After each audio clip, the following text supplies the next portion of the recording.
नमस्कार दोस्तों, स्वागत है आपका द ग्राउंड रिपोर्ट में। मैं हूं समीर आत्मज मिश्र। उत्तर प्रदेश लोक सेवा आयोग को आखिरकार छात्रों की मांग के आगे झुकना ही पड़ा। उसने अपना वो फैसला वापस ले लिया जिसे लेकर 4 दिन से छात्र आंदोलनरत थे। लगातार 24 घंटे आयोग के बाहर नारेबाजी कर रहे थे, प्रदर्शन कर रहे थे, हजारों की संख्या में छात्र। लेकिन आयोग ने फैसला आधा अधूरा वापस लिया, इसलिए छात्रों ने भी अपने आक्रोश को भी आधा अधूरा ही कम किया है। छात्रों का एक बड़ा वर्ग अभी भी आयोग के बाहर डटा हुआ है और कह रहा है कि जब तक पूरी मांगे नहीं मानी जाएंगी वो हटने को तैयार नहीं।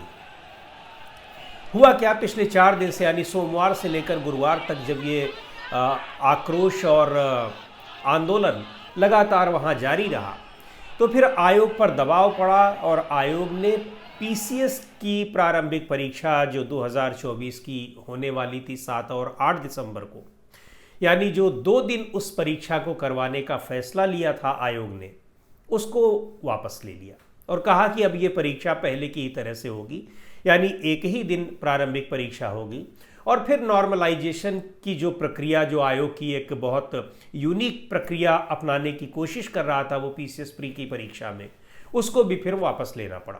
ये छात्रों की बड़ी मांग थी।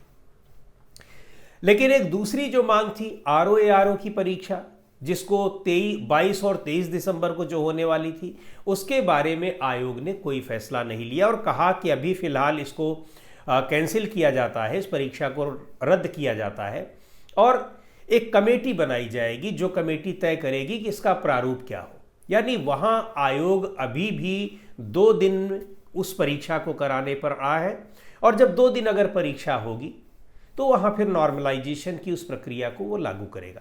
अभी उसकी मंशा यही है। अब वो कमेटी बनाई जाएगी। उस कमेटी में कौन लोग होंगे आयोग तय करेगा।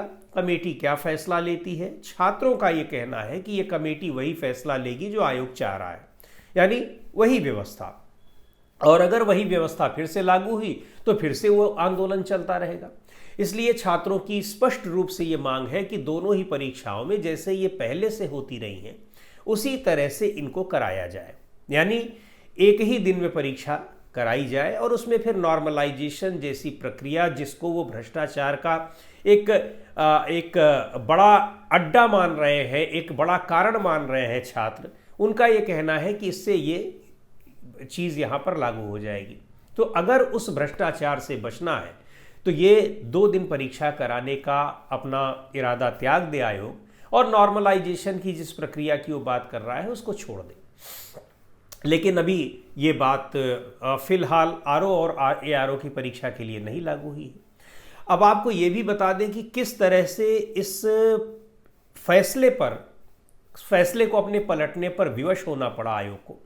दरअसल 5 नवंबर को तो नोटिफिकेशन निकाला था लोक सेवा आयोग ने, जिसमें कहा गया कि ये पीसीएस की जो परीक्षा होगी 7 और 8 दिसंबर को होगी, 22-23 दिसंबर को आरओ की परीक्षा होगी और ये परीक्षाएं 2 दिन होंगी। छात्र गुस्से में थे, लेकिन चूंकि त्यौहार थे और छात्र बहुत से बाहर भी गए थे, छुट्टियां भी चल रही थी, इसलिए सोमवार से इस आंदोलन के खिलाफ छात्रों ने तैयारी की, लामबंदी की। आयोग को भी पता था, प्रशासन को भी पता था, तो पूरी इसकी व्यवस्था की गई। लेकिन पहले ही दिन छात्रों पर लाठीचार्ज किया गया। फिर भी छात्रों ने शांतिपूर्ण तरीके से अपना आंदोलन शुरू किया और जारी रखा। वो रात भर चलता रहा। मोबाइल फ़ोन की लाइट्स जलाकर वहाँ पर रात भर नारेबाजी करते रहे, प्रदर्शन करते रहे, मोमबत्तियाँ जलाकर प्रदर्शन करते रहे। आयोग को चारों तरफ से घेर रखा था छात्रों ने। और चूंकि पुलिस ने बैरिकेडिंग कर रखी थी आयोग के परिसर के बाहर, तो वहां तक छात्र नहीं पहुंच रहे थे, बैरिकेडिंग के बाहर कर रहे थे। लेकिन गुरुवार की सुबह अचानक वहां से छात्रों को हटाने की कोशिश की गई। छात्रों का आरोप है कि तमाम लोग सादी वर्दी में आए और छात्रों को घसीटना शुरू किया। वहां पर छात्राएं भी बहुत बड़ी संख्या में इस आंदोलन में शामिल रहीं, उनको भी घसीटना शुरू किया। उसके बाद फिर छात्रों का गुस्सा जो है वो काफ़ी बढ़ गया। छात्रों ने बैरिकेडिंग पार की और परिसर की तरफ चलना शुरू किया। उसके बाद फिर हाथ पांव फूल गए प्रशासन के भी और आयोग के भी, लोक सेवा आयोग के, क्योंकि ये बताया जा रहा है कि प्रशासन का भी दबाव लगातार आयोग पर पड़ रहा था लेकिन आयोग के चेयरमैन किसी की सुन नहीं रहे थे। वो इस नॉर्मलाइजेशन की प्रक्रिया को लेकर न जाने क्यों इतने उत्साहित थे, इससे वो कौन सा बहुत बड़ा तीर मार लेते। इस प्रक्रिया में न जाने कौन सी पारदर्शिता लाने की उनकी योजना थी कि उसको लागू करने पर तुले हुए थे। जबकि एक भी परीक्षार्थी कोई ऐसा नहीं मिला जिसने इस प्रक्रिया का समर्थन किया। उसको कहीं से भी आयोग कन्विंस कर पाया हो कि यह प्रक्रिया छात्रों के हित में है।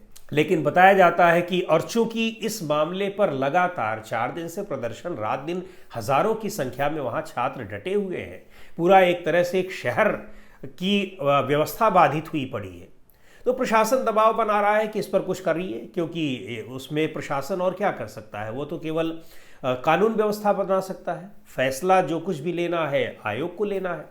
बार बार वहाँ के जो पुलिस कमिश्नर हैं और डीएम हैं छात्रों से बातचीत कर रहे थे, लेकिन उनकी अपनी सीमाएं थी, फैसला तो उनको लेना नहीं था। राजनीतिक दबाव भी पड़ रहा था। विपक्ष के ही नेता नहीं बल्कि भारतीय जनता पार्टी के भी जो जनप्रतिनिधि हैं, प्रयागराज से जितने भी एमपी हैं, जितने भी एमएलए हैं, उन सब लोगों ने अपील की आयोग से कि भाई आप ये जब छात्रों को नहीं व्यवस्था अच्छी लग रही है तो आप उसको क्यों लागू करने पे तुले हुए हो।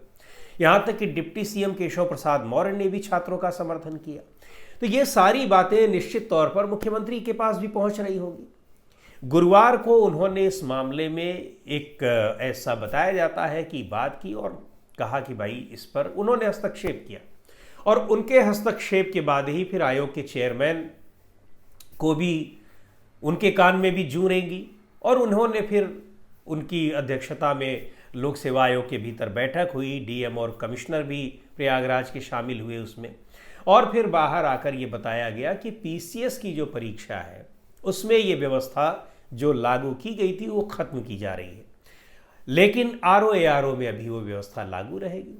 तो तमाम छात्रों को तो प्रसन्नता हुई कि भाई उनका जो आंदोलन था वो कुछ हद तक सफल रहा, लेकिन आरओ को लेकर जो पेच अभी बनाए रखा है आयोग ने, उसको लेकर नाराजगी छात्रों की अभी भी बनी हुई है, और वो आंदोलन इस पर इसलिए अभी डटे हुए हैं कि इसको भी खत्म किया जाए, क्यों यहीं पर लागू करने की बात की जा रही है। अच्छा, एक बात और, जो इस पर यह दबाव पड़ा तो मुख्यमंत्री योगी आदित्यनाथ को भी पता है कि छात्रों का आंदोलन उसका कितना बड़ा महत्व है। इससे पहले उत्तर प्रदेश में 2017 तक 2012 से 17 तक अखिलेश यादव के नेतृत्व वाली जो समाजवादी पार्टी की सरकार थी, उस सरकार को भी छात्रों का, प्रतियोगी छात्रों के बड़े विरोध का सामना करना पड़ा था। लोक सेवा आयोग में तमाम खामियां थी जिसको लेकर छात्रों ने महीनों धरना प्रदर्शन किया था, कोर्ट की लड़ाई लड़ी थी। उसका खामियाजा उस सरकार को भुगतना पड़ा। सरकार चली गई और भारतीय जनता पार्टी के ही तमाम नेता थे, जिनमें उस समय के प्रदेश अध्यक्ष लक्ष्मीकांत वाजपेयी भी थे, जो इस आंदोलन को हवा दे रहे थे, लीड कर रहे थे और छात्रों के समर्थन में खड़े थे। तमाम और भी नेता खड़े थे। तो इनको ये पता है कि किस तरह से छात्रों का आंदोलन, छात्रों की बात, वो राजनीतिक रूप से कितना नुकसान पहुंचाने वाली हो सकती है। आने वाले दिनों में भी चुनाव इतने नज़दीक तो नहीं है, लेकिन 2 साल कोई बहुत ज़्यादा नहीं होता है, तो चुनाव में ये चीज़ भारी पड़ सकती थी। और अगर आरओ को भी नहीं वापस लिया जाता है, छात्रों का आंदोलन जारी रहता है, क्योंकि आरओ की प्रारंभिक परीक्षा में पीसीएस से ज़्यादा छात्र बैठते हैं, तो वहाँ अभी भी ये भारी पड़ सकता है। इसलिए ये माना जा रहा है कि अभी दबाव आयोग पर पड़ेगा और इसमें भी वो इतना अड़ियल रवैया नहीं अपनाएगा, उसको पिघलना पड़ेगा। और पिघलना इसलिए पड़ेगा क्योंकि ये इस व्यवस्था को कोई समझ नहीं पा रहा है, और ये भी नहीं समझ पा रहा है कि आयोग इसको लागू करने पर तुला क्यों है, उसको क्या फ़ायदा होने वाला है, कौन सी पारदर्शिता वो लाने वाला है। तो अब आगे आगे देखिए होता है क्या। लेकिन एक बात तो है कि छात्रों ने झुका दिया उस आयोग के चेयरमैन को, जो इतना अड़ियल रवैया अपनाए हुए था कि 4 दिन से रात दिन छात्र एक किए हुए थे। हजारों छात्र, केवल प्रयागराज के नहीं थे, पूरे उत्तर प्रदेश के छात्र थे, और उत्तर प्रदेश के बाहर के तमाम राज्यों के भी छात्र उसमें शामिल थे। उस चेयरमैन को भी झुकने पर विवश कर दिया और अपने फैसले को, जिस फैसले को लेकर वो इतना अड़ियल रवैया अपनाए हुए थे, उसको उन्हें वापस लेना पड़ा।